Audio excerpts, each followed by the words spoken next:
Turabaramukije mu izina rya Yesu Kristo. Tugiye gusangira ijambo ry'Imana riri mu Baroma igice ca 10 turahera ku murongo wa 9 n'uw'icumi. Wera wa Israeli turagushimiye kubw'imbabazi zawe n'urukundo, turagushimiye ko ngiye kutwemerera kugira ngo tuvuge izina ryawe. Mana nta nubwo twari beza nuko n'ubuntu bwawe imbabazi watugiriye none nyakwa watangura natwe ngo uzozane natwe. Ntabari twe ariko izina ryawe rishigwe hejuru. Tuze twizeye mu izina ry'umwami wacu Yesu Kristo. Amen. Tugiye gusanga ijambo ry'Imana riri muri Abaroma igice 9 turahera ku murongo igice 10 turahera ku murongo wa 9 gushaka kuri 11.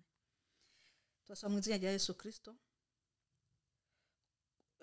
Kuko niwaturisha akanwa yuko Yesu ari umwami ukizera mu mutima yuko Imana yamuzuye imukuye mu bapfuye uzokizwa.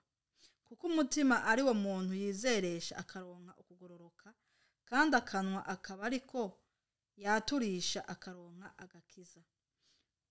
Kuko ivyanditswe bivuga ngo umwizera wese ntazokogwa n'isoni. Yesu Kristo nahabwe icubahiro. Hano rero ijambo ry'Imana riratubwiye ngo kuko niwaturisha akanwa yuko Yesu ari umwami ukizera umutima yuko ari Imana yamuzuye imukuye mu bapfuye uzokizwa. Rero hano ijambo ry'Imana tubwiye ngo niwaturisha akanwa kawe haba umutima ukavyizera. Ijambo ry'Imana tubwiye ngo niwaturisha akanwa kawe ukizera yuko Yesu ari umwami ngo bizotuma ukizwa. Rero kenshi gituma abantu kenshi bidukundira gukizwa no kwizera tugomba gukoresha ubwenge bwacu, ariko igihe cyose uzokoresha ubwenge bwawe ntabwo uzigera ukizwa, ntabwo uzigera wizera. Kuko ugiye gukoresha ivy'Imana, ugiye gukoresha ubwenge bwawe ugakoresha ubwenge bwawe ntibikunda. Ariko niwizera mu mutima wawe, umutima ukatura ukavuga uti ndizeye, ukaturisha akanwa kawe umutima nawe ukizera, ivyo uzokwizera Imana bizokuberako, kuko Imana izoba iri kumwe nawe. Kuko Imana ntigendana n'abantu bakoresha ubwenge bwawe. Kuko nukoresha ubwenge bwawe, mbe ubwenge bwawe ukoresha uzobikoresha gute kandi yakuremye ari kubwira ngo ntukoreshe ubwenge bwawe? Ahubwo wizere Imana, wizere Imana yakuremye ikarema n'ubwo bwenge bwawe. Kuko nugenda gukoresha ubwenge bwawe ntabwo uzigera ushikira, kuko ubwenge bwawe n'ubwenge bukeya n'akantu Imana yakuvuvuriye. Rero mu ico gihe ukwiye wo gukoresha kumenya Imana, ukavuga uti ukakoresha ukiyumva uti mbega Imana yandemye yabigenje gute, bimeze gute. Ntugenda gukoresha ubwenge bwawe, ahubwo ukavuga uti Imana yashoye kundema ikangira uko ndi uyu munsi, niyo mpamvu nguye kwizera. Atakindi kintu kimwe kindi urinze gusaba, atakindi kindi ugiye kubanje kwiyumvira, ukizera. Rero ijambo ryane tubwiye ngo niwaturisha akanwa kawe ukatura ukato ngo ko niwaturisha akanwa yuko Yesu ari umwami ukizera mu mutima yuko Imana yamuzuye, ukizera mu mutima udakoresha ubwenge bwawe ngo uvuge ngo mbega ngo vyagenze gute, ngo burya bikoze gute. Oya, ahubwo wowe ukoresha uvuga uti ico nzi nuko Imana yandemye, umutima wawe ukabanza ukavyiyumvira.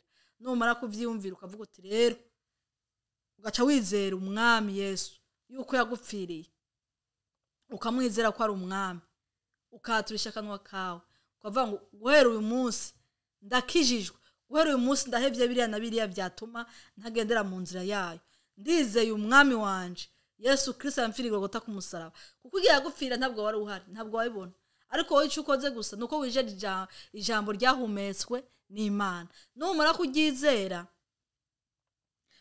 kuryizera ukavuga uti ndakijijwe, ibisigaye ukizera mu mutima yuko ukijijwe, ugatangura kugendera mu nzira Imana igushakamo.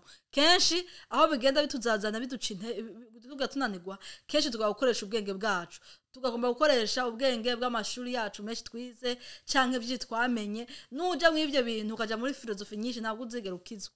Ahubwo ico bikoze gusa nuko ukwiye gutekereza Imana kari kwitwarira, Imana kari igiprotokora, wowe ukemera ikubwira ati genda ukagenda ukora uko aho ukagenda ko Imana igomba. Mugabo nugenda gukoresha ivy'ubwenge bwawe ukavuga ngo nubwo biri uko je mfite ubwenge reka nkora uko, naco uzigera ushikako. Ariko niwicara ugatekereza ugakora uko Imana iri kugutegeka, nimba ikubwira ati niwihane, nimba ikubwira ati genda uko bizotuma ubara neza n'Imana udasizemwo ivy'ubwenge bwawe. hano kuri 10 aravuga ngo kuko umutima ari wo muntu yizeresha akaronka ukugororoka.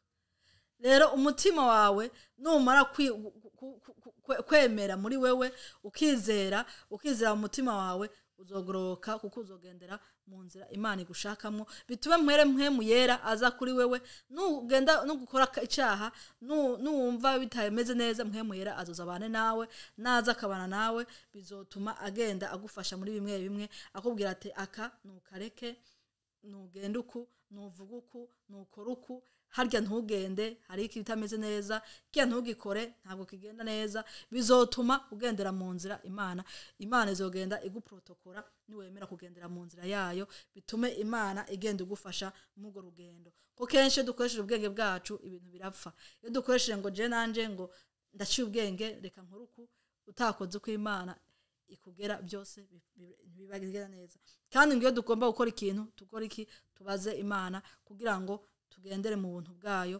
nitwabaza Imana kandi byose tugomba byose bizotuberako nitwagendera mu nzira yayo kandi twagatubaza Imana mu byo ugomba gukora byose baza Imana. Kuri 11 naho haravuga ngo kuko ivyanditswe bivuga ngo umwizera wese ntazokogwa n'isoni. Rero bisaba yuko dukwiye kwizera niwizera Imana ukavuga uti iki cyose cyo nshaka cyose nizeye Imana byose bigenda neza bizotuma atakina kimwe kitakuberako. Imana yo mwijuru rebaho umugisha n'ijambo ry'Imana yase ku mutima wanje Imana yo mwijuru ibahezagiye turagushimira Imana ko wongeye kutwemerera kuvuga izina ryawe icubahiro n'icawe iteka ryose ibintu dashira mu izina ryawe gira Yesu Kristo umwami wacu amen.